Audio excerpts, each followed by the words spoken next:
Орусияга чыгардан мурун жарандар федералдык миграция кызматынын Кыргызстандагы паспорт визалык бөлүмүнө кайрылып, патентти 2 эсеге арзан алса болот. Ошондой эле жаңы келишимдин негизинде мигрант 1,5 миң рубль төлөө менен камсыздандырууга алынып, Орусияда 1 жыл ичинде бекер медициналык тейлөөгө алынат.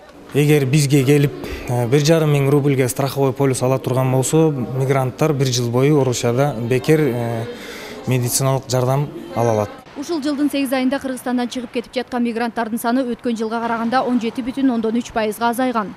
Все граждане, наверное, 99%. Кыргызстандын 99% эмгек мигранттары Орусиянын аймагына мыйзамдуу жол менен ID карталары жана жалпы жарандык паспорттору менен барышат. Бирок ал жакта жүрүү мөөнөтүн сактоо керек. Эгерде уруксат берүү документтери болбосо 90 күндөн ашык жүрө албайт. Маселе ушундан башталып жатат. Эгерде документтери туура толук болсо, 1 жыл бою эркин өз ишин кыла берсе болот.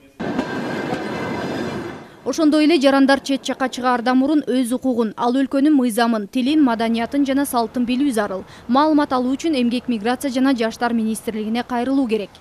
Жаркын Желдеңбаева, Тимур Сыдыгалиев, Коомдук 1 канал.